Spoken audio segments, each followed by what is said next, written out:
ಸ್ವಾಗತ ಮಾಡೋಣ.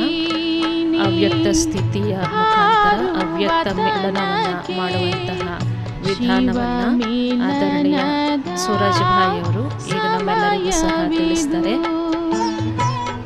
ಭಗವಂತನನ್ನು ದರ್ಶನ ಮಾಡೋದಕ್ಕಾಗಿ ನಾವೆಲ್ಲರೂ ಸಹ ಕಾಯ್ತಾ ಬಂದಿದ್ದೇವೆ. ಅನೇಕ ಜನ್ಮಗಳ ಪ್ರಭು ಮಿಲನದ ಬಾಯಾರಿಕೆಯನ್ನು ನೀಗಿಸುವಂತಹ ಮಿಲನ ಮಾಡುವಂತಹ ವಿಧಿಯನ್ನು ಈಗ ಅಣ್ಣನವರು ತಿಳಿಸ್ತಾರೆ. ಮಧುಬನ ಕ್ಯಾಂಪಸ್ಸಿನ 3 ಕ್ಯಾಂಪಸ್ಸುಗಳ ಭೋಲ ಭಂಡಾರವನ್ನು ನಿಭಾಯಿಸುವಂತಹ ವಿಶೇಷವಾದಂತಹ ಸೇವೆಯನ್ನು ಅಣ್ಣನವರು ಮಾಡ್ತಿದ್ದಾರೆ. ಅಣ್ಣನವರಿಗೆ ಆಸಕ್ತಿ ಎಂದರೆ ಧರ್ಮಶಾಸ್ತ್ರಗಳ ಅಧ್ಯಯನ, ಫಿಲಾಸಫಿಯನ್ನು ತಿಳ್ಕೊಳ್ಳೋದು, ಬಾಬನ ಜ್ಞಾನವನ್ನು ಪ್ರತ್ಯಕ್ಷ ಮಾಡೋದು, ಜ್ಞಾನಯೋಗದ ಆಧಾರದಿಂದ ಜೀವನದ ಪ್ರತಿಯೊಂದು ಸಮಸ್ಯೆಗಳನ್ನು ಬಗೆಹರಿಸಿಕೊಳ್ಳೋದು, ಸ್ವಮಾನದಿಂದ ಸಮಾಧಾನ, ಈ ವಿಷಯವನ್ನು ಕುರಿತು ಪೀಸ್ ಆಫ್ ಮೈಂಡಲ್ಲಿ ಮತ್ತು ಯೂಟ್ಯೂಬ್ ಚಾನಲ್ಗಳಲ್ಲಿ ಅಣ್ಣನವರ ಕಾರ್ಯಕ್ರಮಗಳು ಬರ್ತಾ ಇರ್ತವೆ. ಪ್ರತಿ ಕ್ಷಣ ಪರಮಾತ್ಮನ ನೆನಪು ಇವರ ಹೃದಯದಲ್ಲಿ ಇರ್ತದೆ. ಪ್ರತಿಯೊಬ್ಬರ ಕುರಿತು ಶುಭ ಭಾವನೆ ಇದೆ. ಇವರ ಚಲನೆ ಚೆಹರೆಯಲ್ಲಿ ದಿವ್ಯತೆ ಇದೆ. ಇವರನ್ನು ನಾವೆಲ್ಲರೂ ಸಹಿತ ಸ್ವಾಗತವನ್ನು ಕೋರೋಣ. ಸ್ವಾಗತ, ಸುಸ್ವಾಗತ. ಓಂ ಶಾಂತಿ.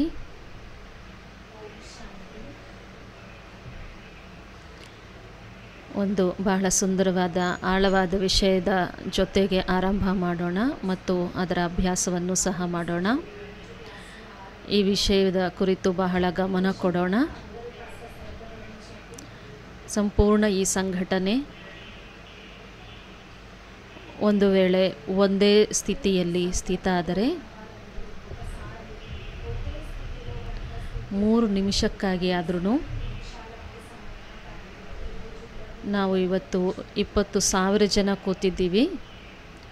20,000 ಯೋಗಿ ಆತ್ಮರುಗಳು, ಪವಿತ್ರಾತ್ಮರು ಒಂದೇ ಸ್ಥಿತಿಯಲ್ಲಿ ಸ್ಥಿತರಾಗೋಣ.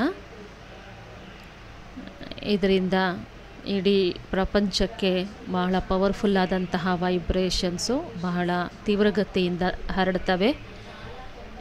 ಇವು ಪ್ರಕೃತಿಯನ್ನು ಪಾವನಗೊಳಿಸ್ತವೆ, ಜಗತ್ತಿನಲ್ಲಿ ಶಾಂತಿಯ ಸ್ಥಾಪನೆಯನ್ನು ಸಹ ಮಾಡ್ತವೆ.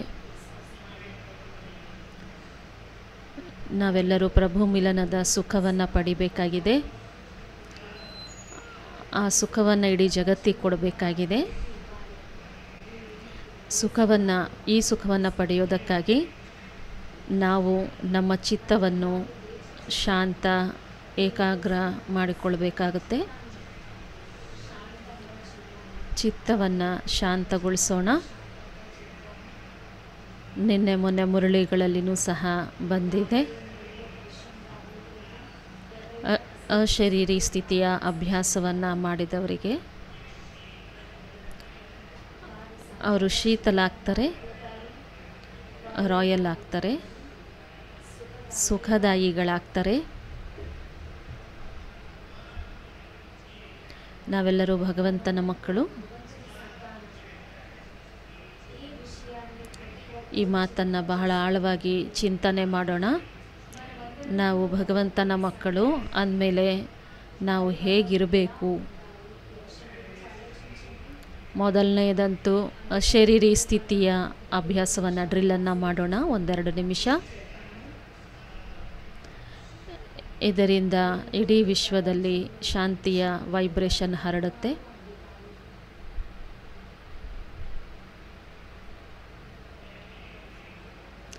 ತಮ್ಮನ್ನು ತಾವು ನೋಡ್ಕೊಳ್ಳಿ. ಪ್ರಕೃತಿಯ ಕುಟೀರದಲ್ಲಿ, ಬುರುಕುಟಿಯ ಕುಟೀರದಲ್ಲಿ ನಾನು ಚೈತನ್ಯ ಆತ್ಮ.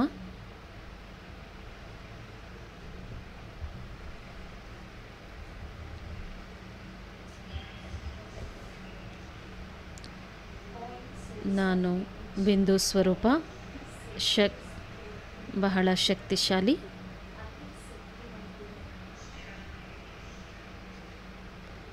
ಶಾಂತಿಯ ಶಕ್ತಿಯಿಂದ ಭರಪೂರಾದಂಥ ಆತ್ಮ ನಾನು.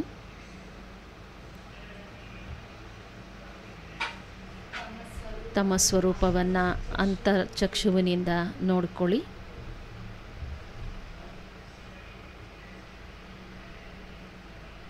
ಶರೀರ ಇಲ್ಲವೇ ಇಲ್ಲ, ಕೇವಲ ನಾನು ನಿರಾಕಾರ ಆತ್ಮನಾಗಿದ್ದೇನೆ.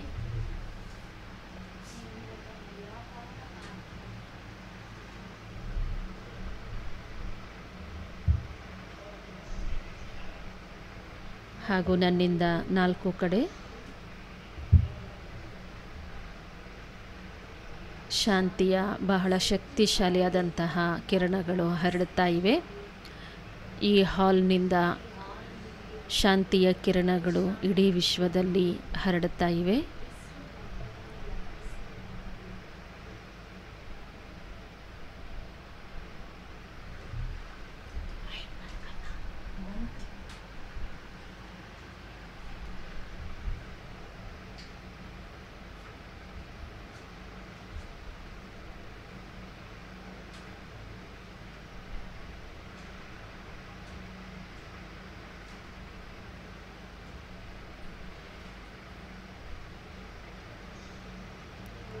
ಓಂ ಶಾಂತಿ. ಈ ಅಶರೀರಿ ಸ್ಥಿತಿಯ ಅಭ್ಯಾಸದಿಂದ ಮನಸ್ಸು ತಾನಾಗಿಯೇ ಶಾಂತವಾಗಲಿಕ್ಕೆ ಶುರು ಮಾಡಿಕೊಳ್ತದೆ. ಕ್ರೋಧ ಸಮಾಪ್ತಿಯಾಗ್ತದೆ. ಕರ್ಮೇಂದ್ರಿಯಗಳು ಶೀತಲಾಗ್ತವೆ. ಸಂಸ್ಕಾರದಲ್ಲಿ ರಾಯಲ್ಟಿ ಬರ್ತದೆ. ಆದ್ದರಿಂದ ತಾವೆಲ್ಲರೂ ಸಹಿತ ಒಟ್ಟಿಗೆ ಅಭ್ಯಾಸ ಮಾಡೋಣ. ನಾನಿವತ್ತೊಂದು ಸಂಕಲ್ಪವನ್ನು ಕೊಡ್ತಾ ಇದ್ದೇನೆ. ಟ್ರಾಫಿಕ್ ಕಂಟ್ರೋಲ್ನ ಹಾಡು ಯಾವಾಗ ಬರ್ತದೆ, 1 ನಿಮಿಷ ಇರ್ಬೋದು ಅಥವಾ 3 ನಿಮಿಷ. ಆಗ ತಾವೆಲ್ಲರೂ ಒಂದು ಸಂಕಲ್ಪವನ್ನು ಮಾಡಬೇಕು. ನಾನು ಇಡೀ ಜಗತ್ತಿಗೆ ಶಾಂತಿಯ ವೈಬ್ರೇಷನ್ ಕೊಡಬೇಕಾಗಿದೆ. ಮತ್ತು 1 ನಿಮಿಷ, 3 ನಿಮಿಷ ಈ ಸತ್ಯ ಅಭ್ಯಾಸ, ಈ ಚಿಂತನೆಯಲ್ಲಿ ಕಳಿಬೇಕು. ಆಗ ಬಹಳ ಸುಂದರವಾದ ಅನುಭವ ಆಗ್ತದೆ. ಒಂದೊಂದು ನಿಮಿಷವೂ ಸಹ ಜೀವನಕ್ಕಾಗಿ ಒಂದು ವರದಾನ ಆದಂತೆ ಅನುಭವ ಆಗ್ತದೆ. ಇವತ್ತು ಬಾಬನ ಮಿಲನದ ಗಳಿಗೆಗಳು ಬರೋದಿದೆ. ಎಲ್ಲರಿಗೂ ಸಹ ಒಂದು ವಿಚಾರ ಇರಬೇಕು. ಬಾಬನ ಮಿಲನದ ದಿನ ಇದ್ದಾಗೆಲ್ಲ ಬಾಬನ ಉಪಸ್ಥಿತಿ ಇಲ್ಲಿ ಇರ್ತದೆ. ಈ ಹಾಲಲ್ಲಿನೂ ಸಹ ಇರ್ತದೆ, ಈಗಲೂ ಸಹ ಇದೆ. ಮತ್ತು ಬಾಬಾ ಮೇಲಿಂದ ಬೇರೆ ಅನ್ಯತಾ ಭಾವಿಸಬೇಡಿ. ಬಾಬಾ ಮೇಲಿಂದ ತನ್ನ ತೇಜಸ್ವಿಯಾದಂತಹ ಬಹಳ ಪವರ್ಫುಲ್ಲಾದಂತಹ ಕಿರಣಗಳನ್ನು ನಮ್ಮ ಮೇಲೆ ಹರಡ್ತಾ ಇರ್ತಾರೆ. ಇದೇ ಒಂದು ಅನುಭೂತಿಯಲ್ಲಿ ಎಲ್ಲರೂ ಸಹ ಕೂತ್ಕೊಳ್ಳಿ. ಮೇಲಿಂದ ಜ್ಞಾನ ಸೂರ್ಯನ ಕಿರಣಗಳ ಮಳೆ ನನ್ನ ಮೇಲೆ ಆಗ್ತಾ ಇದೆ. ನಾವು ಈಶ್ವರೀಯ ಮಿಲನದ ಸುಖವನ್ನು ಪಡಿಬೇಕು. ಬಾಬನ ಶಬ್ದಗಳಲ್ಲಿ ಈ ಸುಖ, ಈ ಕ್ಷಣ ಕ್ಷಣದ ಸುಖ ಸ್ವರ್ಗದ ಸುಖಕ್ಕಿಂತಲೂ ಮಿಗಿಲಾದದ್ದು.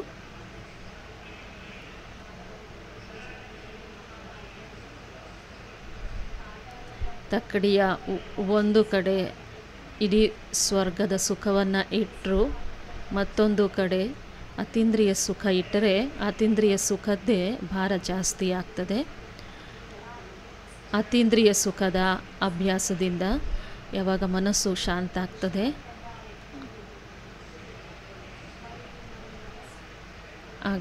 ಆಗ ಬಾಬನಲ್ಲಿ ಮನಸ್ಸು ಯಾವಾಗ ಏಕಾಗ್ರ ಆಗ್ತದೆ, ಆಗ ಮನಸ್ಸಿಗೆ ಅತೀಂದ್ರಿಯ ಸುಖದ ಅನುಭವ ಆಗ್ತದೆ. ಇವತ್ತಿನ ಈ ಸುಂದರ ದಿನದಲ್ಲಿ ನಾವೆಲ್ಲರೂ ಸಹ ಒಂದು ವಿಷಯವನ್ನು ಬಿಡುವಂತಹ ಪ್ರತಿಜ್ಞೆ ಮಾಡೋಣ, ವ್ರತ ಮಾಡೋಣ, ಜಾಗೃತಿಯನ್ನು ತಂದುಕೊಳ್ಳೋಣ, ರಿಯಲೈಸೇಷನ್ ಮಾಡ್ಕೊಳ್ಳೋಣ, ಅನುಭೂತಿ ಮಾಡೋಣ. ಮುರಳಿಗಳಲ್ಲಿ ಬಾಬನ ಮಹಾವಾಕ್ಯಗಳಿವೆ. ಅವ್ಯಕ್ತ ಮುರಳಿಗಳಲ್ಲಿ ಬಹಳಷ್ಟು ಮತ್ತು ಸಾಕಾರ ಮುರಳಿಗಳಲ್ಲಿನೂ ಸಹಿತ ನಾನು ಮತ್ತು ನನ್ನದು ಅನ್ನೋದನ್ನು ಬಿಟ್ಬಿಡಿ ಅನ್ನೋ ಮಾತು ಹೆಚ್ಚಿಗೆ ಬಾಬಾ ಹೇಳ್ತಾರೆ. ನಾವೆಲ್ಲರೂ ಆಧ್ಯಾತ್ಮಿಕ ಮಾರ್ಗದಲ್ಲಿದ್ದೇವೆ. ನಮ್ಮ ಮಾರ್ಗ ಆತ್ಮಿಕ ಮಾರ್ಗವಾಗಿದೆ. ಇದರಲ್ಲಿ ಯಾವ ಆತ್ಮ ನನ್ನತನವನ್ನು ಬಿಡ್ತಾ ಹೋಗುತ್ತೆ. ಇದು ಯಾವುದೇ ಒಂದು ದಿನಕ್ಕೆ ಬಿಡುವಂಥದ್ದಲ್ಲ. ಯಾವಾಗ ನನ್ನತನ ಅನ್ನೋದರಿಂದ ನಾವು ಮುಕ್ತರಾಗ್ತಾ ಹೋಗ್ತೀವಿ, ಅವರ ನಾನು ಅನ್ನುವಂಥದ್ರಲ್ಲಿ ಬಹಳ ಪವರ್ಫುಲ್ ಆಗ್ತಾ ಹೋಗ್ತದೆ. ಅಂದರೆ ಅಲೌಕಿಕ ನಾನು ಅನ್ನೋದರಲ್ಲಿ ಬಹಳ ಶಕ್ತಿ ತುಂಬಿಕೊಳ್ತಾ ಹೋಗುತ್ತೆ.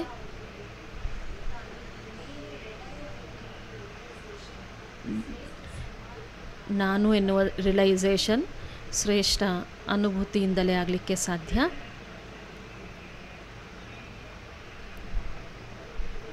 ನಾನು ಎನ್ನುವಂಥದ್ದು ಎಲ್ಲರಿಗೂ ಇರ್ತದೆ. ಆದರೆ ಕೆಲವರಲ್ಲಿ ನಾನು ಎನ್ನುವಂಥ ದೇಹಾಭಿಮಾನ ಎಲ್ಲಿಯೋ ಗುಪ್ತವಾಗಿ ಇರ್ತದೆ. ರಾಜಯೋಗದ ಒಂದು ಸುಂದರವಾದ ಅರ್ಥವೂ ಸಹ ಇದೆ. ರಾಜಯೋಗ ಅಂದ್ರೇ ನನ್ನದೇನೂ ಇಲ್ಲ.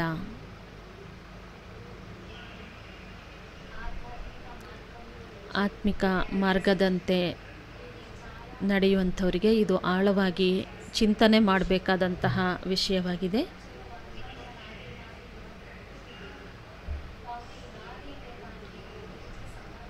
ಈ ನನ್ನದು ಅನ್ನೋದನ್ನು ಸಮರ್ಪಣೆ ಮಾಡಿ ಸಮರ್ಪಣಾ ಭಾವವನ್ನು ನಮ್ಮಲ್ಲಿ ತಂದುಕೊಳ್ಬೇಕು. ಇದಕ್ಕೂ ಮುಂಚೆ ನಾವೆಲ್ಲರೂ ಸಹ ಬುದ್ಧಿಯನ್ನು ಸ್ಥಿರ ಮಾಡಿಕೊಳ್ಳೋಣ. ನಮ್ಮ ಬುದ್ಧಿಯನ್ನೀಗ ಮಹಾಜ್ಯೋತಿಯಲ್ಲಿ ನಿಲ್ಲಿಸೋಣ. ಕೆಲವು ಕ್ಷಣಗಳವರೆಗೆ ಫೀಲ್ ಮಾಡಿ, ನಾನು ಆತ್ಮ ಪರಮಧಾಮದಲ್ಲಿ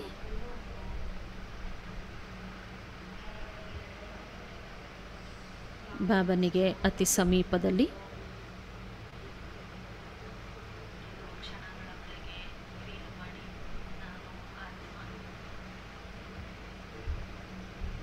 ನನ್ನ ಮೇಲೆ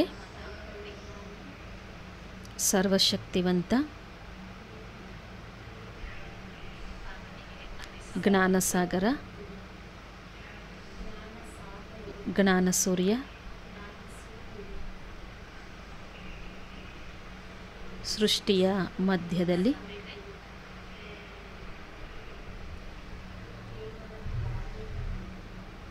ಕೇವಲ ಬಾಬಾ ಮಾತ್ರ ಕಾಣಿಸ್ತಾ ಇದ್ದಾರೆ.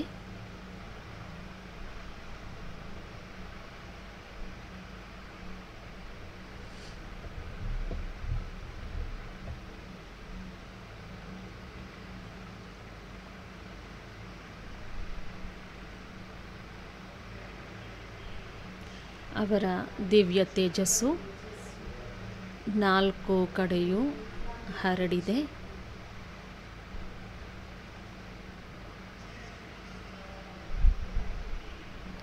ಇಡೀ ಬ್ರಹ್ಮಲೋಕ ಅವರ ದಿವ್ಯ ತೇಜಸ್ಸಿನಿಂದ ಹೊಳಿತಾ ಇದೆ.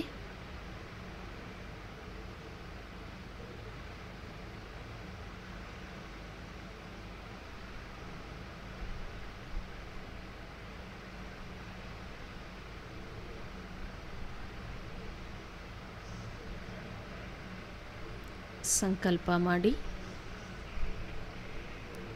ಇಡೀ ಸೃಷ್ಟಿಯ ರಚಯಿತ, ಸ್ವರ್ಗದ ರಚಯಿತ ಅವರೇ ನನ್ನ ತಂದೆಯಾಗಿದ್ದಾರೆ.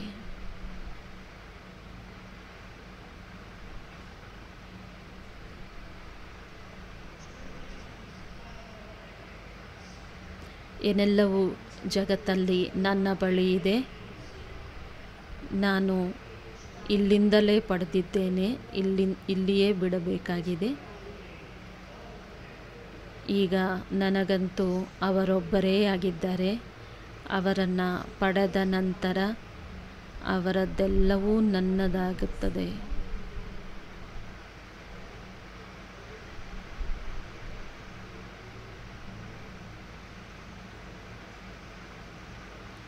ನಾನು ಆತ್ಮ ಬುರುಕುಟಿಯ ಕುಟೀರದಲ್ಲಿ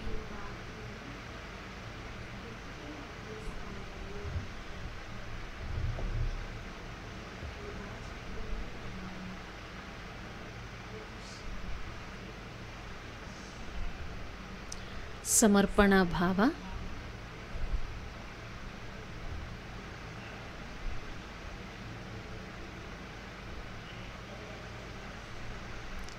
ಆಧ್ಯಾತ್ಮದ ಒಂದು ಸುಂದರ ಸ್ವರೂಪವಾಗಿದೆ.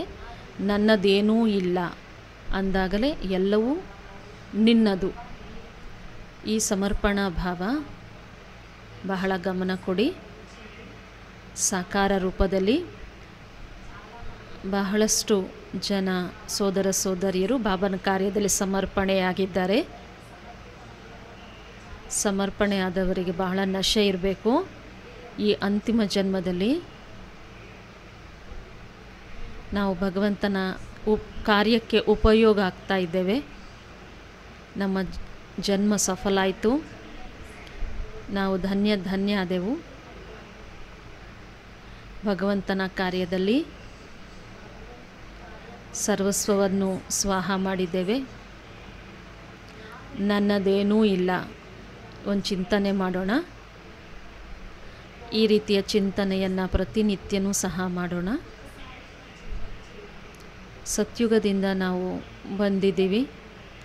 ಅಂತರ್ಮುಖಿಯಾಗಿ ಚಿಂತನೆ ಮಾಡ್ತಾ ಹೋಗಿ. ನಾವು ನಮ್ಮ ಯಾತ್ರೆ ಸತ್ಯಯುಗದಿಂದ ಆರಂಭ ಮಾಡಿದ್ದೆವು. ದಿನಗಳು ಕಳೆದವು, ವರ್ಷಗಳು ಕಳೆದವು, ಯುಗಗಳೇ ಕಳೆದು ಹೋದವು. ತ್ರೇತಾಯುಗವೂ ಸಹ ಕಳೆದು ಹೋಯಿತು.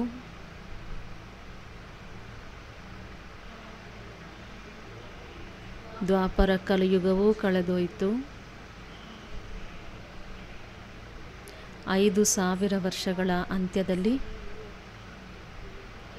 ಸಂಪೂರ್ಣ ಕೊನೆಯಲ್ಲಿ ಬಂದಾಗ ತನು ಮನ ಎಲ್ಲವೂ ಸಹಿತ ಸುಸ್ತಾಗಿ ಹೋಗಿತ್ತು.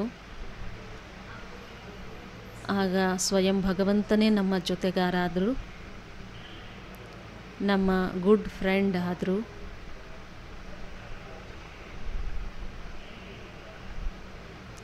ಬಾಬಾ ಹೇಳ್ತಾರೆ, ಮಗು ನನ್ನ ಕೈ ಹಿಡಿ. ಅನೇಕ ನನ್ನದು ಎನ್ನುವುದೆಲ್ಲವನ್ನು ಅರ್ಪಣೆ ಮಾಡಿ 5,000 ವರ್ಷಗಳ ನಿಮ್ಮ ಯಾತ್ರೆಯನ್ನು ಸಫಲ ಮಾಡಿ ಅಂತ ಹೇಳಿದರು ಬಾಬಾ. ಯೋಚನೆ ಮಾಡಿ, ಎಂತಹ ದೊಡ್ಡ ಭಾಗ್ಯ ನಮ್ಮದು. ಇಡೀ ಜಗತ್ತು ಅಂಧಕಾರದಲ್ಲಿ ಮಲಗಿದ್ದಾಗ ನಾವು ಪ್ರಕಾಶಿತರಾಗಿ ಭಗವಂತನ ಜೊತೆಯಲ್ಲಿ ಮಿಲನ ಮಾಡ್ತಾ ಇದ್ದೇವೆ. ತಮ್ಮ ಭಾಗ್ಯದ ಗುಣಗಾನವನ್ನು ಮಾಡಿಕೊಳ್ಳಿ. ಇದು ಭಾಗ್ಯವನ್ನು ಹೆಚ್ಚು ಮಾಡಿಕೊಳ್ಳೋದಕ್ಕೊಂದು ಸುಂದರ ಪದ್ಧತಿಯಾಗಿದೆ. ಅದರಿಂದ ಎಲ್ಲವೂ ನಿನ್ನದು ಸಮರ್ಪಣಾ ಭಾವ. ಎಲ್ಲವೂ ನಿನ್ನದು ಅಂಥೇಳಿ ಸಮರ್ಪಣೆ ಮಾಡುವಂತ ಯಾರಾದರೂ ಹೇಳಿದಾಗ ಅನೇಕ ಸೋದರ ಸೋದರಿಯರು ಯೋಚನೆ ಮಾಡ್ತಾರೆ, ನಾವು ನಮ್ಮದೆಲ್ಲ ಹೇಗೆ ಕೊಡೋಣ ಬಾಬನಿಗೆ, ನಮ್ಮದೊಂದು ಪರಿವಾರ ಇದೆ ಅಂತ ಯೋಚನೆ ಮಾಡ್ತಾರೆ. ಆದರೆ ಇಲ್ಲಿ ಧನದ ವಿಷಯವಲ್ಲ. ಆದರೆ ಸಮರ್ಪಣಾ ಭಾವದ ಮುಂದೆ ಈ ಹಣ ಧನ ಅನ್ನೋದು ಬಹಳ ಸಣ್ಣದು. ಆದರೆ ಇಲ್ಲಿ ಭಾವವನ್ನು ಬದಲಾಯಿಸ್ಕೊಳ್ಬೇಕು. ಈಗ ನೀವು ನಿಮ್ಮ ಮನೆಯನ್ನು ನೆನಪು ಮಾಡ್ಕೊಳ್ಳಿ. ಯೋಚನೆ ಮಾಡಿ, ಈ ಮನೆ ಬಾಬನ ಯಜ್ಞವಾಗಿದೆ. ಬಾಬನ ಜೊತೆಲಿ ಮಾತಾಡಿ, ಬಾಬಾ ನೀನು ಈ ಸುಂದರವಾದ ಮನೆಯನ್ನು ಇರೋದಕ್ಕಾಗಿ ಕೊಟ್ಟಿದ್ದೀಯ. ಇದು ನಿನ್ನದೇ ಆಗಿದೆ. ನಮ್ಮ ಧನ ನೀನೇ ನನಗೆ ಕೊಟ್ಟಿರೋದು. ಬದುಕೋದಕ್ಕಾಗಿ ಕೊಟ್ಟಿದ್ದೀಯ. ಇದೆಲ್ಲವೂ ನೀನೇ ಕೊಟ್ಟಿರುವಂಥದ್ದು.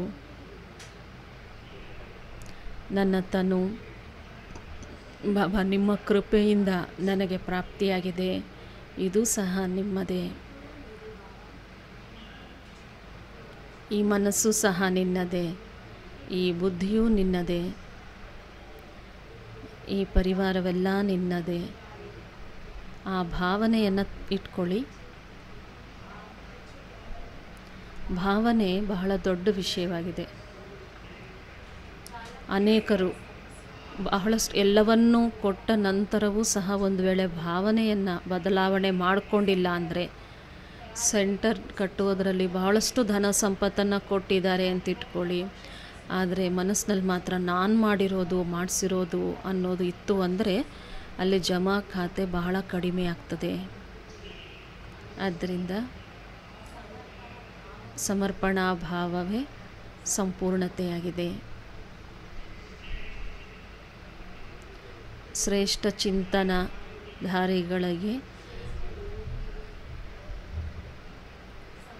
ಸಂಪೂರ್ಣತೆಯ ಕಡೆಗೆ ನೀವು ಹೋಗಬೇಕು ಅನ್ನೋದಾದರೆ, ಅನೇಕರು ಪ್ರಪಂಚದ ಮಾಯಾಜಾಲದಲ್ಲಿ ಸಿಕ್ಕಾಕೊಂಡಿದ್ದಾರೆ. ಆದರೆ ಸಂಪೂರ್ಣರಾಗಿ ಬಾಬನ ಹೆಸರನ್ನು ಪ್ರಸಿದ್ಧಿ ಮಾಡಬೇಕು ಅನ್ನೋದು ಇದೆ ಅನ್ನೋದಾದರೆ, ಬಾಬನ ಒಂದು ಸುಂದರವಾದ ಮಹಾವಾಕ್ಯವಿದೆ, ನಿಮ್ಮ ಸಂಪೂರ್ಣತೆಯೇ ಜಗತ್ತಿನ ಅಜ್ಞಾನ ಅಂಧಕಾರವನ್ನು ದೂರ ಮಾಡ್ತದೆ ಅಂಥೇಳಿ. ಬಾಬನ ಮಹಾನ್ ಕಾರ್ಯವನ್ನು ಯಾರು ಮಾಡಬೇಕಾಗಿದೆ, ಅವರು ಸಮರ್ಪಣತೆಯನ್ನು ತನ್ನದಾಗಿ ಮಾಡಿಕೊಳ್ಬೇಕು. ಇದನ್ನು ಒಂದು ಧಾರಣೆಯ ಮುಖ್ಯ ಕೇಂದ್ರವನ್ನಾಗಿ ಮಾಡಿಕೊಳ್ಬೇಕು. ನನ್ನೊಳಗೆ ಎಲ್ಲಿಯೇ ಆಗಿರಲಿ ನಾನು ನನ್ನದು ಅಂತ ಇದೆಯಾ ಅಂತ ಹೇಳಿ ಚೆಕ್ ಮಾಡ್ಕೊಳ್ಳಿ. ಸಮರ್ಪಣತೆ ಅನ್ನುವಂಥದ್ದು ಬಹಳ ಸುಂದರವಾದಂಥ ವಿಷಯವಾಗಿದೆ. ಜಗತ್ತು ಪರಿವರ್ತನೆ ಆಗಬೇಕಾದಾಗ, ಇಡೀ ನಿಮ್ಮದೆಲ್ಲವೂ ಸಹಿತ ನಾಶವಾಗಬೇಕಾದಾಗ, ಅದಕ್ಕೂ ಮುಂಚೆನೇ ನೀವೊಂದು ವೇಳೆ ಬಾಬನಿಗೆ ಅರ್ಪಣೆ ಮಾಡಿಬಿಟ್ರೆ, ಇದನ್ನೇ ಬಾಬಾ ಇನ್ಶೂರ್ ಮಾಡಿರಿ ಅಂತ ಹೇಳ್ತಾ ಇರ್ತಾರೆ. ಬಾಬನ ಬ್ಯಾಂಕಲ್ಲಿ, ಬಾಬನ ಖಜಾನೆಯಲ್ಲಿ, ಬಾಬನ ಇನ್ಶೂರೆನ್ಸ್ ಕಂಪನಿಯಲ್ಲಿ ಎಲ್ಲವನ್ನು ಇನ್ಶೂರ್ ಮಾಡಿ ಅಂತ ಹೇಳ್ತಾರೆ. ಆಗ ನಿಮ್ಮದು ಯಾವುದೂ ಸಹಿತ ನಷ್ಟ ಆಗೋದಿಲ್ಲ. ಅದರಿಂದ ನಾವೆಲ್ಲರೂ ಸಹ ಸಮರ್ಪಣತೆಯ ಕಡೆಗೆ ನಾವು ಹೆಜ್ಜೆ ಮುಂದಿಡೋಣ. ಅದರ ಜೊತೆಗೆ ಈಶ್ವರೀಯ ನಶೆಯಲ್ಲಿ ಇರುವಂತಹ ಅಭ್ಯಾಸವನ್ನು ಮಾಡೋಣ. ಈಶ್ವರೀಯ ನಶೆಯಿಂದ ಬುದ್ಧಿ ಏಕಾಗ್ರ ಆಗ್ತದೆ. ಬುದ್ಧಿಯ ಒಂದು ಕೆಪ್ಯಾಸಿಟಿ ಹೆಚ್ಚಾಗ್ತಾ ಹೋಗ್ತದೆ. ಸಂಗಮ ಯುಗದಲ್ಲಿ ನಾವು ಬುದ್ಧಿಯ ಪಾತ್ರವನ್ನು ದೊಡ್ಡದು ಮಾಡ್ಕೊಳ್ತಾ ಹೋಗ್ತಿದ್ದೇವೆ. ಬುದ್ಧಿಯ ಪಾತ್ರ ಎಷ್ಟು ದೊಡ್ಡದಾಗಬೇಕು ಅಂದರೆ, ಅದರಲ್ಲಿ ಈಶ್ವರೀಯ ಖಜಾನೆಗಳೆಲ್ಲವೂ ಸಹಿತ ತುಂಬಿಕೊಳ್ಬೇಕು. ಈಶ್ವರೀಯ ನಶೆಯಲ್ಲಿದ್ದಾಗ ಈ ಪಾತ್ರೆ ತುಂಬುತ್ತೆ. ನಾವೆಲ್ಲರೂ ಸಹಿತ ಈಗ ಬಾಬನನ್ನು ಈ ನಮ್ಮ ಸಮ್ಮುಖದಲ್ಲಿ ಈ ಸಂಘಟನೆಯಲ್ಲಿ ಆಹ್ವಾನ ಮಾಡೋಣ. ಒಂದು ಕ್ಷಣದಲ್ಲಿ ಅನುಭವ ಮಾಡಿ, ನಾನು ಫರಿಷ್ಠ, ಆಕಾಶಕ್ಕಿಂತಲೂ ಎತ್ತರದಲ್ಲಿ ಸೂಕ್ಷ್ಮ ಲೋಕದಲ್ಲಿ ತಮ್ಮನ್ನು ತಾವು ಮೇಲೆ ನೋಡ್ಕೊಳ್ಳಿ. ತಮ್ಮ ನಾಲ್ಕು ಕಡೆನೂ ಸಹ ನೋಡ್ಕೊಳ್ಳಿ. ಹಾಲ್ ಬೆಳಕು ಹರಡಿದೆ.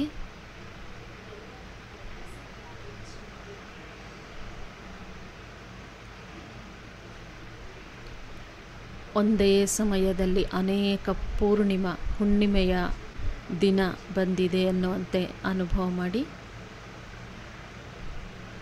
ಇಲ್ಲಿ ಪರಮಾನಂದವಿದೆ.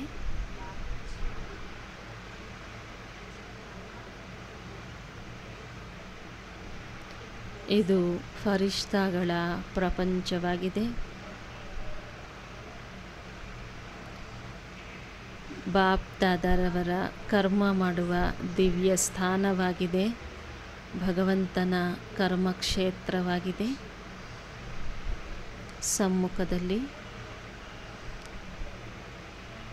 ಕಮಲ ಆಸನದಲ್ಲಿ ಬಾಪ್ ದಾದಾರವರು ವಿರಾಜಮಾನರಾಗಿದ್ದಾರೆ. ಅವರ ಚಿತ್ರವನ್ನು ಬಹಳ ಸ್ಪಷ್ಟವಾಗಿ ನೋಡಿ. ಬಹಳ ದಿವ್ಯ ಸ್ವರೂಪ.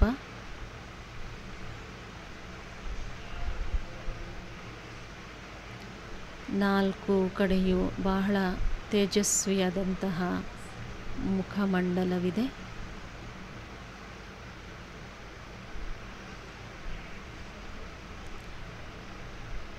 ಮಸ್ತಕದಲ್ಲಿ ಮಹಾಜ್ಯೋತಿ ಹೊಳೆಯುತ್ತಾ ಇದೆ.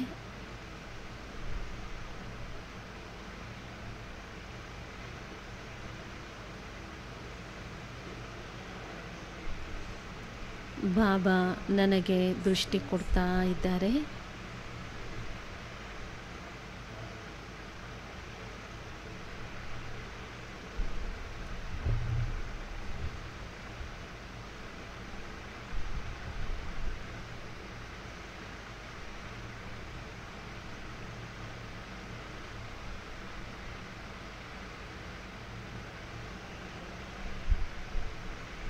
ತಮ್ಮ ವರದಾನಿ ಹಸ್ತವನ್ನು ನನ್ನ ಶಿರದ ಮೇಲಿಟ್ಟಿದ್ದಾರೆ.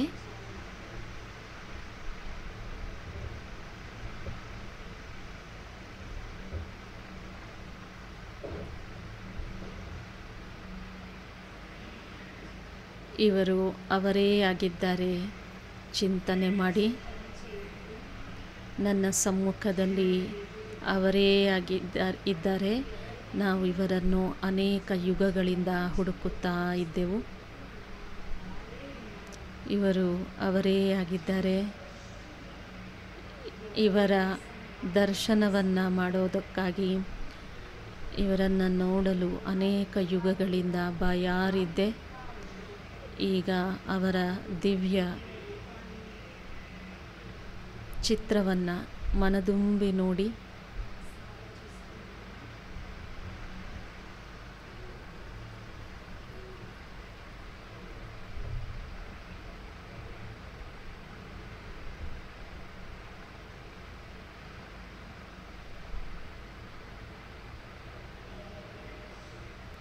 ಬಹಳ ಪ್ರೀತಿಯಿಂದ ಬಾಬನನ್ನು ಆಮಂತ್ರಣ ಮಾಡಿ, ಬಾಬಾ, ನಾವು ಬಹಳ ದೂರದಿಂದ ತಮ್ಮ ಬಳಿ ಬಂದಿದ್ದೇವೆ.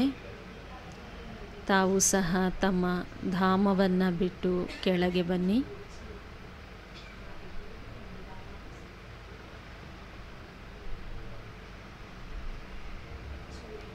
ಬಾಪ್ದಾದರವರು ಇಬ್ಬರೂ ಸಹಿತ ಕೆಳಗಿಳಿತಾ ಇದ್ದಾರೆ.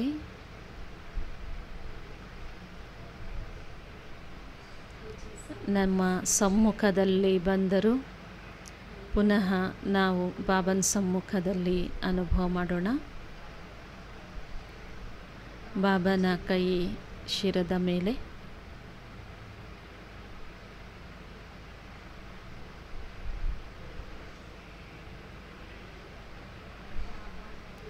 ದೃಷ್ಟಿಯನ್ನು ಕೊಟ್ಟು ಬಾಬಾ ತಮ್ಮ ಧಾಮಕ್ಕೆ ವಾಪಸ್ ಹೊರಟು ಹೋದರು. ಓಂ ಶಾಂತಿ.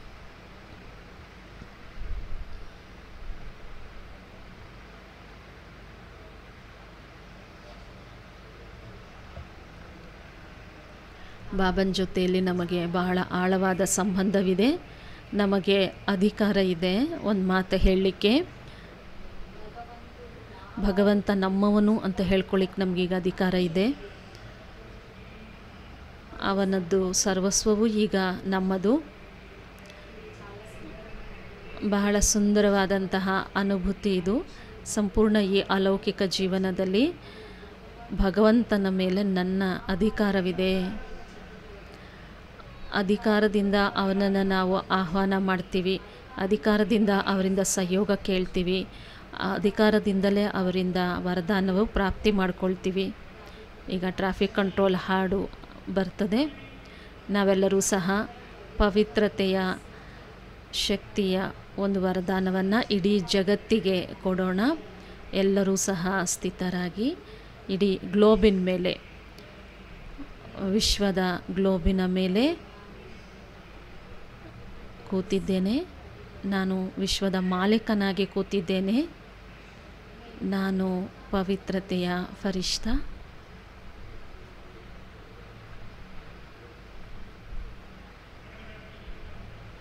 ಪ್ರಕೃತಿಯ ಮಾಲೀಕ.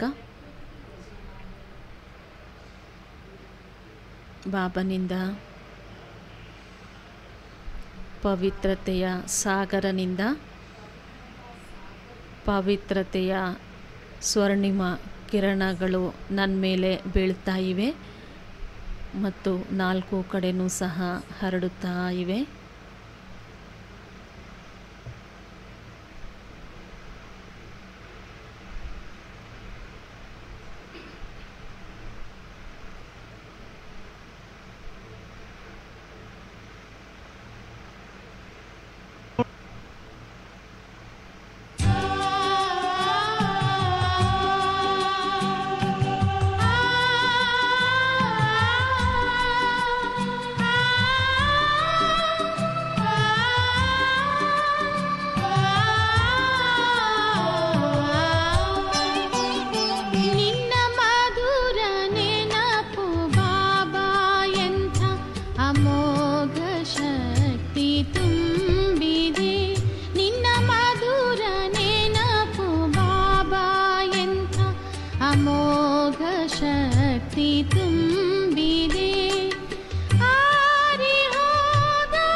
ಶಕ್ತಿ ತುಂಬಿದೆ ನಿನ್ನ ಮಧುರ ನೆನಪು ಬಾಬಾ, ಎಂಥ ಅಮೋಘ ಶಕ್ತಿ ತುಂಬಿದೆ.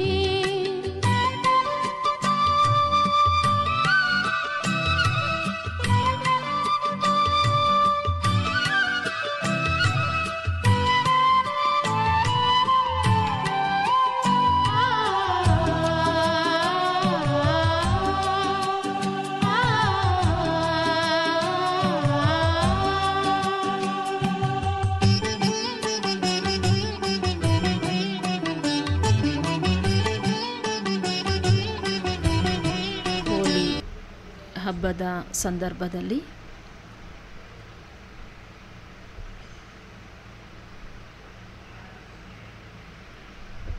ಇಂದಿನಿಂದ ನಾವೆಲ್ಲರೂ ಹೋಲಿ, ಬಾಬಾ ಬಹಳಷ್ಟು ಸಲ ಹೇಳ್ತಾರೆ, ಹೋಲಿ ಅಂದರೆ ಆಗಿದ್ದಾಗಿ ಹೋಯಿತು, ಕಳೆದು ಹೋಗಿದ್ದರ ಪ್ರಭಾವದ ಮೇಲೆ ನಮ್ಮ ಜೀವನವನ್ನು ನಡೆಸಬಾರ್ದು. ನಾವೆಲ್ಲರೂ ಸಹ ಬಾಬನ ಹತ್ರ ಬಂದಿದ್ದೇವೆ. ಮನಸ್ಸಿನಿಂದ ಚಿಂತನೆ ಮಾಡಬೇಕು. ಯಾವುದೆಲ್ಲ ಆಗಿ ಹೋಗಿದೆ ಅದರ ನೆನಪಂತೂ ಇರ್ತದೆ. ಇನ್ನೊಂದು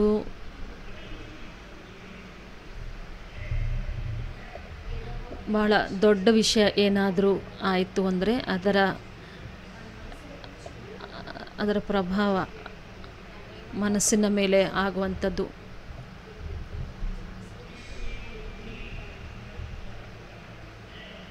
ಯಾವುದಾದ್ರೂ ಕೆಟ್ಟ ಘಟನೆಯ ಕೆಟ್ಟ ಪ್ರಭಾವ ಮನಸ್ಸಿನಲ್ಲಿ ತುಂಬಿಕೊಳ್ತು ಅಂದರೆ ಅದು ಜೀವನಕ್ಕಾಗಿ ಬಹಳ ಕೆಟ್ಟದಾಗಿರ್ತದೆ. ನಾವಂತೂ ಇಡೀ ಕಲ್ಪಕ್ಕಾಗಿ ಮಹಾನ್ ಭಾಗ್ಯವನ್ನು ರೂಪಿಸ್ಕೊಳ್ತಾ ಇದ್ದೇವೆ. ಎಲ್ಲರೂ ಸಹ ಚಿಂತನೆ ಮಾಡೋಣ, ತಮ್ಮನ್ನು ತಾವು ಅಂತರ್ಮುಖಿ ಮಾಡ್ಕೊಳ್ಳಿ. 5000 ವರ್ಷಗಳ ಪ್ರತಿದಿನದ ಒಂದು ದಿವ್ಯ ಪಾತ್ರವನ್ನು ನಾವೆಲ್ಲರೂ ಸಹ ಅಭಿನಯಿಸ್ತಾ ಬಂದಿದ್ದೇವೆ. ಪ್ರತಿ ಜನ್ಮದ ಶ್ರೇಷ್ಠ ಭಾಗ್ಯವನ್ನು ರೂಪಿಸ್ಕೊಳ್ತಾ ಬಂದಿದ್ದೇವೆ. ಪ್ರತಿ ಜನ್ಮದಲ್ಲಿ ನಮಗೇನು ಸುಂದರ ಪ್ರಾಪ್ತಿಗಳಾಗ್ತವೆ ಅದೆಲ್ಲವನ್ನೂ ಸಹಿತ ನಾವು ತಿಳ್ಕೊಂಡಿದ್ದೇವೆ. ಯಾವುದೇ ಕಳೆದು ಹೋಗಿದ್ದರ ಕೆಟ್ಟ ಪ್ರಭಾವ ನಮ್ಮ ಬುದ್ಧಿಯ ಮೇಲೆ, ಬ್ರೈನಲ್ಲಿ, ಮನಬುದ್ಧಿಗಳಲ್ಲಿ ನಾವೇನಾದರೂ ಸಮಾವೇಶ ಮಾಡಿ ಇಟ್ಕೊಂಡಿದ್ದೇ ಆದರೆ ನಮ್ಮ ಚಿಂತನೆ ಸ್ವಚ್ಛ ಆಗೋದಿಲ್ಲ. ಭವಿಷ್ಯದ ಭಾಗ್ಯವನ್ನು ನಿರ್ಮಾಣ ಮಾಡ್ಕೊಳ್ಳಿಕ್ಕೆ ಸಾಧ್ಯವಾಗೋದಿಲ್ಲ. ಭವಿಷ್ಯ ಈಗ ನಮ್ಮ ಕೈಯಲ್ಲೇ ಇದೆ. ಯೋಚನೆ ಮಾಡಿ ನೋಡಿ, ಇದು ಬಹಳ ಸುಂದರವಾದ ಸಮಯ. ಭಗವಂತನೂ ನಮ್ಮ ಕೈಯಲ್ಲಿದ್ದಾರೆ, ಭಾಗ್ಯವೂ ನಮ್ಮ ಕೈಯಲ್ಲಿದೆ. ಭಾಗ್ಯ ವಿಧಾತನೂ ನಮ್ಮವರೇ, ಭಾಗ್ಯ ನಿರ್ಮಾಣ ಮಾಡಿಕೊಳ್ಳುವ ಕಲಂ ಅಂದರೆ ಲೇಖನಿಯೂ ನಮ್ಮ ಕೈಯಲ್ಲೇ ಇದೆ. ಅದರಿಂದ ಯಾವುದು ಕಳೆದು ಹೋಗಿದೆ, ಯಾರ ಜೊತೆಗಾದರೂ ಬಹಳಷ್ಟು ಕೆಟ್ಟದಾಗಿ ಹೋಯಿತು ಅಂದ್ರೂ ಜೀವನದಲ್ಲಿ ಇದನ್ನು ಮರೆಯೋಕ್ಕೆ ಆಗೋಲ್ಲ ಅಂತ ಇದ್ದರೂ ಸಹ ಒಂದು ಸಂಕಲ್ಪ ಮಾಡಿ ಆ ಕೆಟ್ಟ ಘಟನೆ ನಿಮ್ಮನ್ನು ಭಗವಂತನ ಹತ್ತಿರ ಕರೆದುಕೊಂಡು ಬಂದಿದೆ. ಒಂದು ವೇಳೆ ಅದು ಆಗಿರಲಿಲ್ಲ ಅಂದಿದ್ರೆ ಇದು ಆಗ್ತಾ ಇರಲಿಲ್ಲ. ನಾನೊಂದು ಪರಿವಾರದ ಸತ್ಯ ಘಟನೆಯನ್ನು ಹೇಳ್ತೀನಿ. ಒಂದು ಫ್ಯಾಕ್ಟ್ರಿಯ ಮಾಲೀಕ ಇದ್ದರು. ಏನೋ ಹೆಚ್ಚು ಕಡಿಮೆ ಆಗೋಯ್ತು, ಎಲ್ಲ ನಷ್ಟವಾಗೋಯ್ತು. 2.5 ವರ್ಷ ಬಹಳ ಕಷ್ಟದಲ್ಲಿ ಕಳೆದ್ರು. ದೊಡ್ಡ ಜನರ ಕಷ್ಟನೂ ಸಹ ಬಹಳ ಕೆಟ್ಟದಾಗಿರ್ತದೆ. ಭಗವಂತನಿಗೆ ಹೇಳ್ದ, ನಂದೆಲ್ಲವೂ ಸಹಿತ ಕಳೆದು ಹೋಯಿತು. 2.5 ವರ್ಷದ ನಂತರ ಬಾಬನ ಸೆಂಟ್ರಿಗೆ ಅಲ್ಲಿ ಹೋಗಿ ಶಾಂತಿ ಸಿಗ್ತದೆ ಅಂತ ಹೋದರು. ಬಾಬನ ಮಗು ಆದರು. ಬಾಬನ ಮುರಳಿಯನ್ನು ಕೇಳುವಾಗ ಪ್ರತಿ ಸಲನೂ ಮುರಳಿಯಲ್ಲಿ ಬಂದಾಗೆಲ್ಲ ಡ್ರಾಮಾ ಇದ್ದದ್ದಂಗೆ ರಿಪೀಟ್ ಆಗ್ತದೆ ಅನ್ನೋ ಪಾಯಿಂಟನ್ನು ಕೇಳಿದಾಗ ಭಾಳ ಬೇಜಾರಾಗ್ತಿತ್ತು. ಮತ್ತು 5,000 ವರ್ಷದ ನಂತರ ಇದೇ ಕೆಟ್ಟ ದಿನಗಳು ಬರ್ತದಲ್ವಾ ಅಂತ ಹೇಳಿ, ಇದು ಭಾಳ ನ್ಯಾಚುರಲ್ ವಿಷಯನೇ, ಯೋಚನೆ ಮಾಡಬೇಕಾದ ಮಾತೆ. ನನ್ನ ಹತ್ರ ಬಂದರು, ಮತ್ತೆ ಮುಂದಿನ ಕಲ್ಪ ಇದೇ ಕೆಟ್ಟ ದಿನಗಳು ಬರ್ತದಲ್ವಾ ಅಂತೇಳಿ ಹೇಳಿದರು. ಆದರೆ ನಾನು ಹೇಳಿದೆ, ಇನ್ನೂ ಮುಂದುವರಿರಿ, ಮುಂದೆ ಹೋಗಿ ಭಗವಂತನ ಮಿಲನನೂ ಆಗ್ತದಲ್ವಾ. ಒಂದು ವೇಳೆ ಕೆಟ್ಟ ದಿನಗಳು ಬಂದಿಲ್ಲ ಅಂದಿದ್ರೆ ನೀವು ಭಗವಂತನ ಹತ್ರ ಬರ್ತಿದ್ರಾ? ನೀವು ನಿಮ್ಮದೇ ಮಾಯೆಯಲ್ಲಿ ಮಸ್ತಾಗಿ ಮುಳುಗೋಗಿರ್ತಿದ್ರಿ. ಹೌದು, ನಾವು ಸತ್ಯವಾಗಿಯೂ ಬರ್ತಾ ಇರಲಿಲ್ಲ ಅಂತ ಹೇಳಿದ್ರು ಅವರು. ಬಾಬಾ ನೋಡಿದರು, ಈ ಮಹಾನಾತ್ಮ ತನ್ನ ಮೋಹ ಮಾಯೆಯಲ್ಲಿ ಮುಳುಗೋಗ್ಬಿಟ್ಟಿದೆ, ನನ್ನ ಕಡೆಗೆ ನೋಡ್ತಾನೇ ಇಲ್ಲ ಅಂತ ಹೇಳಿ ಅಂದಾಗ ನಿಮ್ಮ ಮೋಹ ಮಾಯೆಯನ್ನು ಭಗವಂತ ಹೇಳ್ಕೊಂಬಿಟ್ರು. ಇದು ಒಂದು ಗುಪ್ತ ರಹಸ್ಯ. ಬಾಬನ ಹತ್ರ ನೀವು ಬಂದುಬಿಟ್ರಿ, ಮುಂದಿನ ಕಲ್ಪವನ್ನು ಮಹಾನ್ ಮಾಡಿಕೊಳ್ಳುವಂಥ ಒಂದು ಸುಂದರ ಪುರುಷಾರ್ಥವನ್ನು ಮಾಡಿ ಅಂತ ಹೇಳಿದೆ. ಅದರಿಂದ ಹಿಂದಿನ ಕೆಟ್ಟ ಮಾತುಗಳ ಪ್ರಭಾವವನ್ನು ಮರಿಬೇಕಾಗಿದೆ. ಮತ್ತು ಯಾರೋ ನಮಗೆ ಕೆಟ್ಟದ್ದು ಮಾಡಿದ್ದಾರೆ ಅಂತ ಇಟ್ಕೊಳ್ಳಿ, ಅವ್ರ ನೆನಪು ನಮಗೆ ಪದೇ ಪದೇ ಬರ್ತಾ ಇರ್ತದೆ. ಯೋಗದಲ್ಲಿ ಕೂತ್ಕೊಳ್ತೀರಿ, ಪ್ರಭು ಮಿಲನದ ಸುಖ ಸಿಗ್ತಾ ಇದೆ, ಆದರೆ ಆ ಕೆಟ್ಟ ಘಟನೆ ಕೆಟ್ಟ ಮಾತು ನೆನಪಾಗ್ತದೆ ಅಂತ ಇಟ್ಕೊಳ್ಳಿ, ಆವಾಗ ಎಲ್ಲವೂ ಸಹ ಕೆಟ್ಟು ಹೋಗ್ತದೆ. ಆದರೆ ಈಗ 2 ಕೆಲಸಗಳನ್ನು ಮಾಡೋಣ ನಾವೆಲ್ಲರೂ. ಯಾರೆಲ್ಲರೂ ನಮ್ಮ ಜೊತೆಗೆ ಕೆಟ್ಟ ವ್ಯವಹಾರ ಮಾಡಿದ್ದಾರೆ ಅವರಿಗೆ ಕ್ಷಮಾದಾನ ಮಾಡಿರಿ. ಅವರ ಶಬ್ದಗಳನ್ನು ನೆನಪು ಮಾಡ್ಕೋಬೇಡ್ರಿ, ಭಗವಂತನ ಶಬ್ದಗಳನ್ನು ನೆನಪಿಟ್ಕೊಳ್ಳಿ. ಈಶ್ವರಿಯ ನಶೆಯಲ್ಲಿ ನೀವಾಗ ಇರ್ತೀರಿ. ಆ ವಿಷಯ ಅಲ್ಲಿಯೇ ಸಮಾಪ್ತಿ ಆಗ್ತಾ ಹೋಗುತ್ತೆ. ಅದು ಬಹಳ ಸಣ್ಣದು ಅಂತ ಅನ್ನಿಸ್ತದೆ. ಅದಕ್ಕಾಗಿ ಕ್ಷಮಾದಾನ ಮಾಡಬೇಕು. ಮತ್ತು ಹಿಂದಿನ ಪ್ರಭಾವವನ್ನು, ಯಾವುದು ಬುದ್ಧಿಯಲ್ಲಿ ಪ್ರಭಾವ ಬೀರಿದೆ, ಅದನ್ನು ಸದಾ ಕಾಲಕ್ಕಾಗಿ ಡಿಲೀಟ್ ಮಾಡಬೇಕು. ನಾವೊಂದು ಸ್ವಮಾನದಲ್ಲಿ ಸ್ಥಿತರಾಗಬೇಕು. ಆ ಒಂದು ಸ್ವಮಾನದ ಚಿಂತನೆಯನ್ನು ಮಾಡೋಣ. ನಾನು ಪೂರ್ವಜನಾಗಿದ್ದೇನೆ, ನಾನು ಮಹಾನಾತ್ಮನಾಗಿದ್ದೇನೆ, ನಾನು ಇಡೀ ಜಗತ್ತಿನ ಪಾಲನೆ ಪೋಷಣೆ ಮಾಡುವಂತಹ ಬಹಳ ದೊಡ್ಡ ಪೂರ್ವಜ ಆಗಿದ್ದೇನೆ. ನನಗಾಗಿ ಇವೆಲ್ಲವೂ ಬಹಳ ಚಿಕ್ಕ ವಿಷಯಗಳು. ನಾನಂತೂ ಎಲ್ಲರಿಗೂ ಕೊಡಬೇಕಾಗಿದೆ. ನಾನು ದಾತ ಆಗಿದ್ದೇನೆ.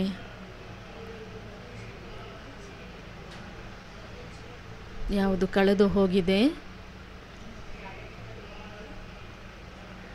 ಆ ಕಳೆದು ಹೋಗಿದ್ದರ ಕಹಿತನವನ್ನು ಮರೆತು ವರ್ತಮಾನದ ಒಂದು ಸುವರ್ಣ ಗಳಿಗೆಗಳನ್ನು ಎಂದಿಗೂ ಸಹಿತ ಹಾಳು ಮಾಡಿಕೊಳ್ಬಾರ್ದು. ವರ್ತಮಾನದ ಸುಖ ತುಂಬಿದ ದಿನಗಳು ನಮ್ಮ ಸಮ್ಮುಖದಲ್ಲಿವೆ. ಭಗವಂತನ ಮಿಲನದ ಒಂದು ಸುಂದರವಾದ ಅವಕಾಶವಿದೆ. ಇದರ ಪರಮ ಸುಖವನ್ನು ನಾವು ಅನುಭವ ಮಾಡಬೇಕು. ನಾವು ಈ ಚಿಂತನೆಯನ್ನು ಮಾಡಬೇಕು. ನಾವು ದೊಡ್ಡವರೇ ವಿನಃ ನಮ್ಮ ಮುಂದೆ ಬಂದಿರುವಂತಹ ಸಮಸ್ಯೆ ವಿಚಾರಗಳು ದೊಡ್ಡದಲ್ಲ. ಬಾಬಾ ಹೇಳ್ತಾರೆ ಬಂದ ಮಾತುಗಳು ಪರಿಸ್ಥಿತಿಗಳು ದೊಡ್ಡವಲ್ಲ, ನೀವು ದೊಡ್ಡವರು ಅಂತ ಹೇಳ್ತಾರೆ ಬಾಬಾ. ಈ ಸತ್ಯವನ್ನು ಸ್ವೀಕಾರ ಮಾಡಿ. ನೀವು ಇಡೀ ಈ ಸೃಷ್ಟಿಗೆ ದೊಡ್ಡವರು, ಹಿರಿಯರಿದ್ದೀರಿ.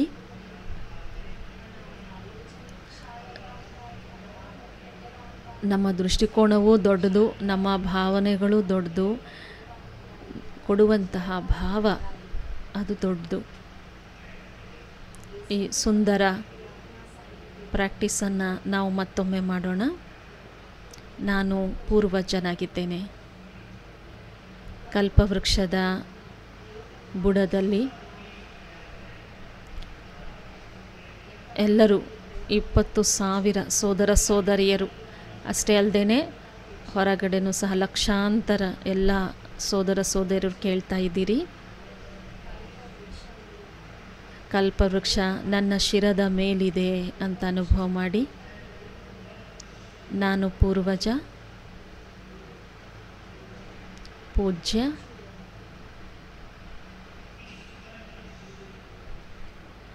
ಈಶ್ವರೀಯ ಶಕ್ತಿಗಳಿಂದ ಭರ್ಪೂರಾಗಿದ್ದೇನೆ.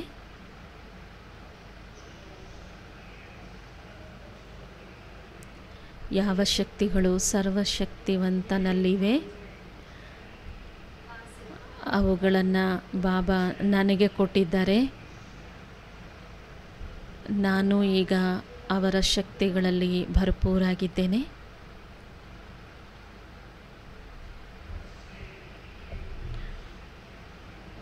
ನನ್ನಿಂದ ಹೊರಟಿರುವಂತಹ ಶಕ್ತಿಗಳ ಕೆಂಪು ಬಣ್ಣದ ಕಿರಣಗಳು ಇಡೀ ಕಲ್ಪವೃಕ್ಷದಲ್ಲಿ ಸಮಾವೇಶ ಆಗುತ್ತಿವೆ.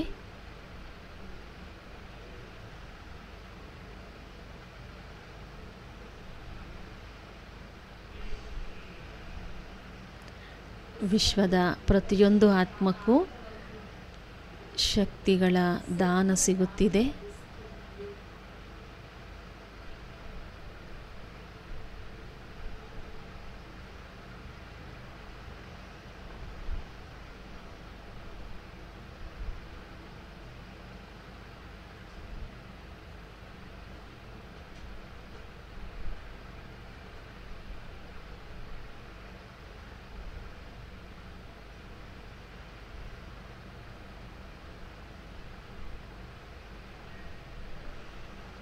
ನಾನು ಪೂರ್ವಜ, ಪವಿತ್ರತೆಯ ಶಕ್ತಿಯಿಂದ ಸಂಪನ್ನ. ನಾನು ಪವಿತ್ರತೆಯ ದೇವಿಯಾಗಿದ್ದೇನೆ. ನಾನು ಪವಿತ್ರತೆಯ ಫರಿಷ್ಠ, ಕಲ್ಪವೃಕ್ಷದ ಬೇರಿನಲ್ಲಿ.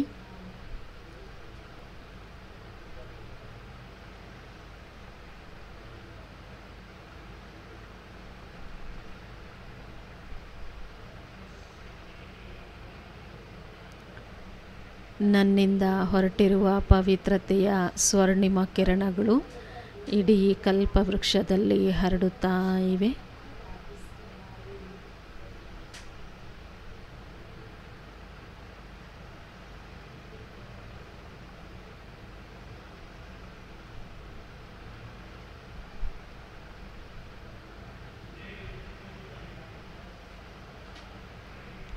ದೇವಕುಲದ ಆತ್ಮಗಳನ್ನು ಆಹ್ವಾನ ಮಾಡಿ.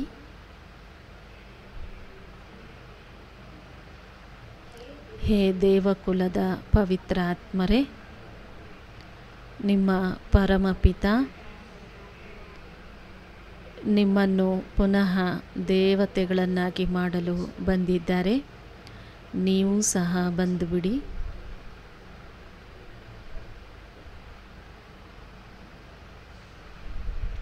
ಸಂಕಲ್ಪ ಮಾಡಿ. ಎಲ್ಲ ದೇವಕುಲದ ಆತ್ಮಗಳ ಪವಿತ್ರ ಸಂಸ್ಕಾರಗಳು ಜಾಗೃತವಾಗಲಿ.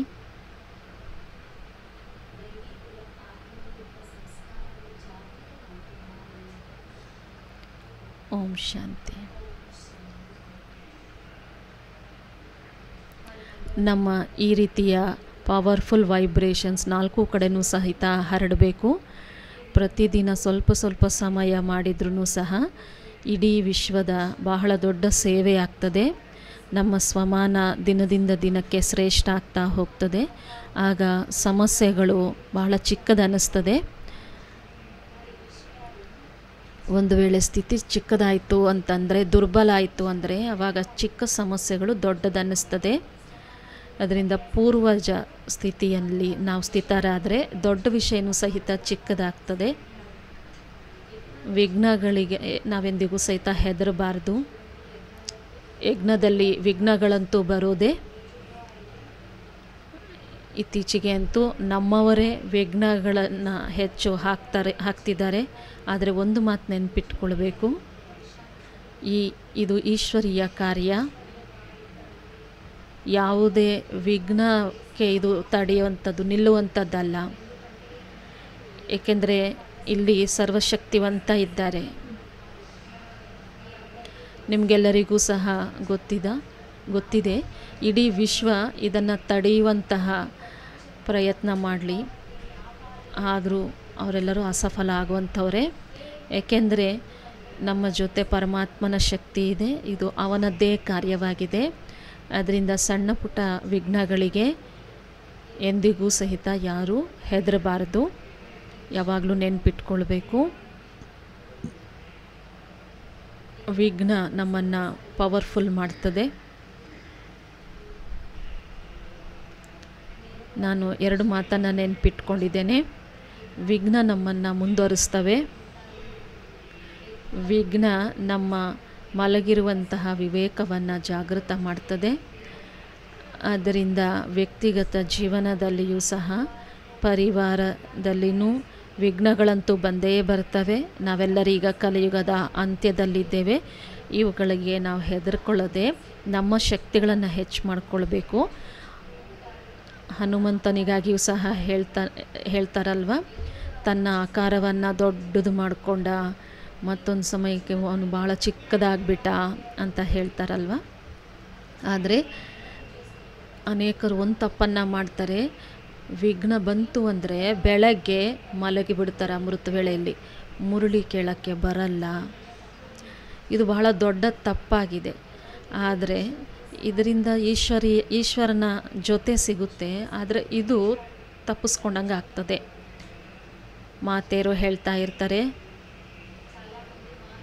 ನಾವು ಬೆಳಗ್ಗೆ 3 ರಿಂದ 5 ಗಂಟೆ ತನಕ ಯೋಗ ಮಾಡಿದ್ವಿ, ಮುರುಳಿ ಒಂದು ದಿನವೂ ತಪ್ಪಿಸಿಲ್ಲ. ಇದರಿಂದ ನಮ್ಮ ಪರಿಸ್ಥಿತಿ ಸಮಸ್ಯೆ ದೂರ ಆಯಿತು ಅಂತ ಹೇಳ್ತಾರೆ. ವಿಘ್ನ ನಮ್ಮನ್ನು ಮಲಗಿಸಿರಬಾರ್ದು, ವಿಘ್ನ ನಮ್ಮನ್ನು ಎಬ್ಬಿಸಿರಬೇಕು. ನಾವೆಲ್ಲರೂ ಸಂತುಷ್ಟಾತ್ಮಗಳಾಗಬೇಕು, ಬಹಳ ಗಮನ ಕೊಡಬೇಕು. ನಾನು ಎಲ್ಲರಿಗೂ ಸಹ ಅಣ್ಣಂದಿರಿಗೆ ಹೆಚ್ಚಿಗೆ ಹೇಳ್ತೀನಿ, ಅಕ್ಕಂದಿರಿಗೂ ಸಹ ಹೇಳ್ತಿದ್ದೇನೆ. ಧನದ ಅತಿ ಲೋಭ, ಆಸೆ ಈ ಸಮಯದಲ್ಲಿ ಬಹಳ ಕಷ್ಟದಾಯಕವಾಗಿದೆ. ಎಷ್ಟೋ ಜನ ತಮ್ಮ ಹಣವನ್ನು ಶೇರ್ ಮಾರ್ಕೆಟಲ್ಲಿ ಹಾಕಿ ರೋಡಿಗೆ ಬಂದವರು ಇದ್ದಾರೆ. ಬಾಬಾ ನಿಮಗೆ ಸಾಕಷ್ಟು ಹಣ ಕೊಟ್ಟಿದ್ದಾರೆ, ಬೇಕಾಗುವಷ್ಟು ನೀವು ಸುಖಿ ಜೀವನ ನಡೆಸಬಹುದು ಅಂದಾಗ, ಇನ್ನು ಪ್ರಪಂಚದ ಒಂದು ಭಾಗದೌಡಲ್ಲಿ ಅದರಲ್ಲಿ ಹಣ ಗಳಿಸೋದ್ರಲ್ಲಿ ಎಂದಿಗೂ ಸಹಿತ ಓಡಬೇಡಿ. ಅಣ್ಣಂದ್ರಿಗೆ ಒಪ್ಪಿಗೆನಾ? ಕೈ ಎತ್ತಿರಿ, ಸತ್ಯ ಮನಸ್ಸಿನಿಂದ ಮಾಡಿ. ಬಹಳಷ್ಟು ಜನ ಅದರಲ್ಲಿ ಸಿಕ್ಕಾಕೊಳ್ತಾ ಇದ್ದಾರೆ.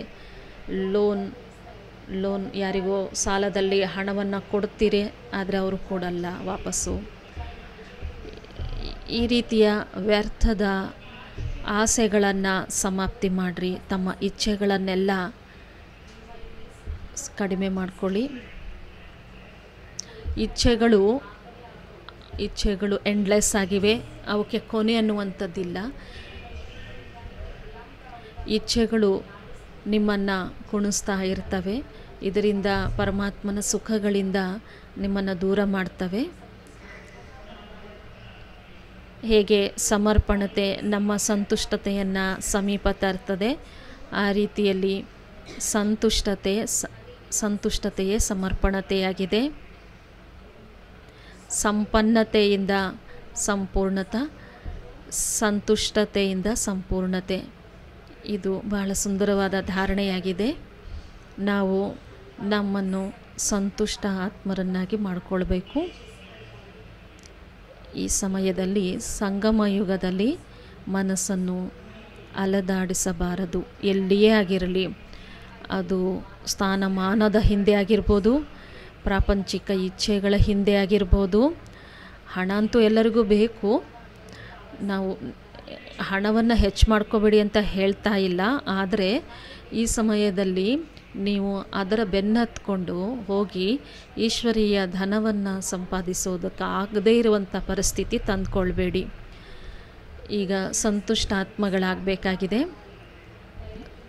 ಶ್ರೀಮದ್ ಭಗವದ್ಗೀತೆಯ ಮಾತುಗಳನ್ನು ಈಗ ನೆನಪು ಮಾಡ್ಕೊಳ್ಳೋಣ. 2ನೇ ಅಧ್ಯಾಯದಲ್ಲಿ ಆತ್ಮಜ್ಞಾನ ಇದೆ. ಸ್ಥಿರ ಬುದ್ಧಿ ಯೋಗಿ ಯಾರಾಗಲು ಸಾಧ್ಯ? ಇದನ್ನೇ ಸ್ಥಿತಪ್ರಜ್ಞ ಅಂತ ಹೇಳ್ತಾರೆ.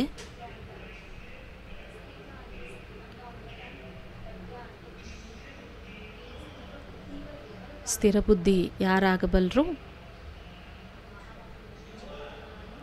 ಯಾರು ತಮ್ಮ ಆತ್ಮನಲ್ಲಿಯೇ ಯಾರು ಸಂತುಷ್ಟವಾಗಿ ಇರ್ತಾರೆ.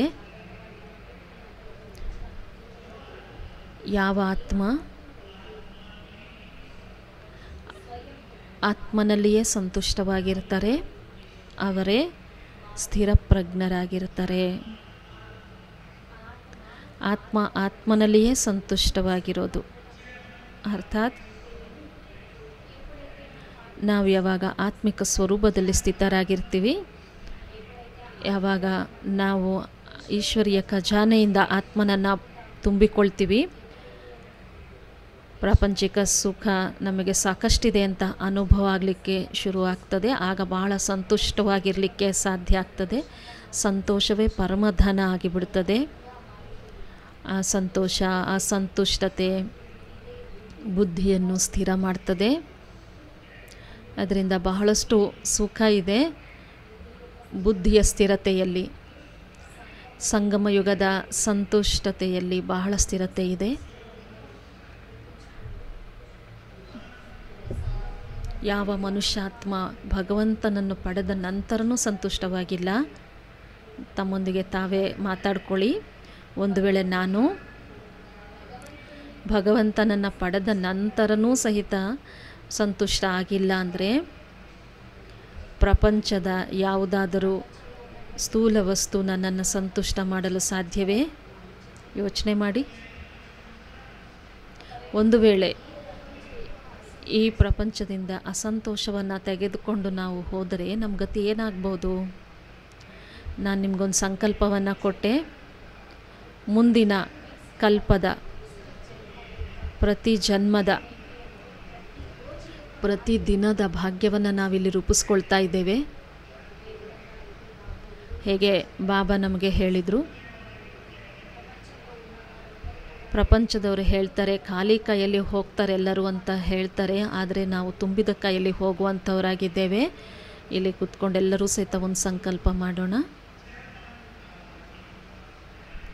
ನಾವು ಬಾಬನ ಹತ್ರ ಹೋದಾಗ ತಲೆ ಬಗ್ಗಿಸಿ ಅಲ್ಲ, ತಲೆ ಎತ್ತಿ ಹೋಗಬೇಕು. ತಲೆ ತಗ್ಗಿಸಿ ಹೋಗೋರು ಯಾರು? ಖಾಲಿ ಕೈಯಲ್ಲಿ ಹೋಗುವಂಥವ್ರು ಹೋಗ್ತಾರೆ. ತಲೆ ಎತ್ತಿ ಹೋಗೋರು ಯಾರು? ಈಶ್ವರೀಯ ಖಜಾನೆಗಳಿಂದ ಭರ್ಪೂರಾಗಿ ಮಾಡಿಕೊಂಡಂಥವರು ತಲೆ ಎತ್ತಿ ಹೋಗ್ತಾರೆ. ಅದರಿಂದ ಬಹಳ ಒಳ್ಳೆಯ ಚಿಂತನೆಯ ಅವಶ್ಯಕತೆ ಇದೆ. ಎಲ್ಲರೂ ಈ ಮಧುಬನದ ಯಾತ್ರೆಯಿಂದ ಬಹಳ ಒಳ್ಳೆಯ ಚಿಂತನೆಗಳನ್ನು ತೆಗೆದುಕೊಂಡು ವಾಪಸ್ ಹೋಗಬೇಕು. ನಾನು ಬಾಬನಿಂದ ಸರ್ವಸ್ವವನ್ನೂ ಪ್ರಾಪ್ತಿ ಮಾಡಿಕೊಳ್ಬೇಕು. ಅಂತರಂಗದಲ್ಲಿ ಹೋಗಿ ಪವರ್ಫುಲ್ ಆದಂಥ ಸಂಕಲ್ಪ ಮಾಡೋಣ. ಭಗವಂತ ಈಗ ನಮ್ಮ ಸಮ್ಮುಖದಲ್ಲಿದ್ದಾರೆ. ಬಾಬಾ ಆಫರ್ ಮಾಡ್ತಾ ಇದ್ದಾರೆ, ಓಪನ್ ಆಫರ್ ಮಾಡ್ತಿದ್ದಾರೆ. ಬಾಬಾ ಹೇಳ್ತಾರೆ, ಮಕ್ಕಳೇ ಮಕ್ಕಳೇ, ನನ್ನಿಂದ ಏನು ಬೇಕೋ ಅದು ತೆಗೆದುಕೊಳ್ಳಿ ಅಂತ ಹೇಳ್ತಾರೆ. ಒಂದು ದೃಶ್ಯ ಇಮರ್ಜ್ ಮಾಡ್ಕೊಳ್ಳಿ. ಬಾಪ್ತಾದ ಎದುರಿಗೆ ನಿಂತಿದ್ದಾರೆ, ತಲೆ ಮೇಲೆ ಕೈ ಇಟ್ಟು ಹೇಳ್ತಿದ್ದಾರೆ, ಮಗು ನನ್ನಿಂದ ಏನು ಬೇಕಾದರೂ ತೆಗೆದುಕೋ, ಪ್ರತಿ ಜನ್ಮಕ್ಕಾಗಿ ಎಷ್ಟು ಬೇಕಾದರೂ ತೆಗೆದುಕೋ, ಪ್ರತಿ ಜನ್ಮದ ನಂತರ ಮೃತ್ಯು ಸಹ ಹೇಗಿರಬೇಕು, ಇಚ್ಛಾ ಮೃತ್ಯುವಿನ ವರದಾನವನ್ನು ಪಡೆ, ಸಂಪೂರ್ಣ ಸುಖದ ವರದಾನವನ್ನು ಪಡಿ. ಬಾಬಾ ಹೇಳ್ತಿದ್ದಾರೆ, ಪ್ರತಿ ಜನ್ಮದಲ್ಲಿ ಏನು ಬೇಕಾದರೂ ವರದಾನವನ್ನು ಪಡಿ ಅಂತ ಹೇಳ್ತಿದ್ದಾರೆ. ಇಂತಹ ಒಂದು ಸುಂದರ ಅವಕಾಶ ಮತ್ತಿನ್ಯಾವಾಗಲೂ ಸಹ ಬರೋ ಅವಕಾಶ ಸಿಗೋದಿಲ್ಲ, ಇಂಥ ಸಮಯ ಬರೋದಿಲ್ಲ. ಭರ್ಪೂರಾಗಿ ವಾಪಸ್ ಮನೆಗೆ ಹೋಗೋಣ, ಇಡೀ ಪ್ರಪಂಚಕ್ಕೆ ಕೊಡ್ತಾ ಹೋಗೋಣ. ಪ್ರಪಂಚದಿಂದ ತೆಗೆದುಕೊಂಡು ಹೋಗೋದಲ್ಲ, ಅನೇಕ ಆತ್ಮರುಗಳನ್ನು ಋಣಿಯನ್ನಾಗಿ ಮಾಡಿ ಹೋಗೋಣ. ಇಡೀ ಪ್ರಪಂಚ ದಾತ ಆಗಿದ್ದಂಥ ನಮ್ಮನ್ನು ನೆನಪು ಮಾಡ್ಕೊಳ್ತಾ ಇರಲಿ. ಒಳ್ಳೊಳ್ಳೆ ಪುರುಷಾರ್ಥಿಗಳಿಗೆ ಒಳ್ಳೊಳ್ಳೆ ಸಂಕಲ್ಪಗಳು ಸಾಕಷ್ಟಿದ್ದಾವೆ.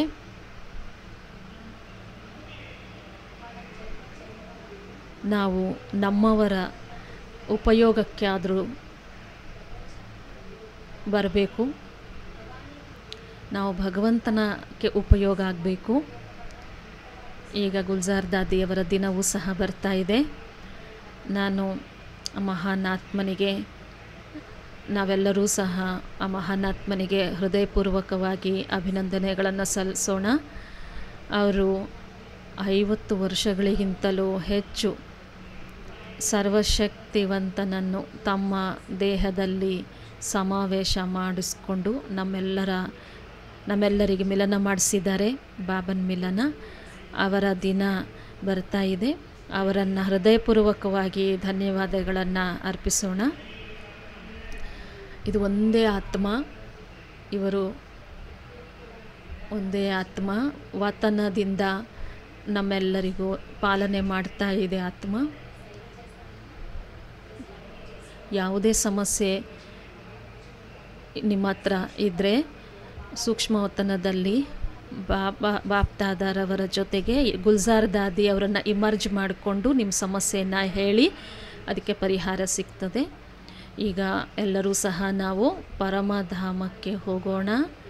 ಪಂಚತತ್ವಗಳಿಂದ ದೂರ ಜ್ವಾಲಾ ಸ್ವರೂಪ ಸ್ಥಿತಿಯಲ್ಲಿ ಸ್ಥಿತರಾಗೋಣ. ಕೇವಲ ಸರ್ವಶಕ್ತಿವಂತ ಮಾತ್ರ ಕಾಣಬೇಕು. ಬಾಬನ ಅತೀ ಸಮ್ಮುಖದಲ್ಲಿ ಸಮೀಪದಲ್ಲಿದ್ದೇನೆ ಅಂತ ಅನುಭವ ಮಾಡೋಣ.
Yeah.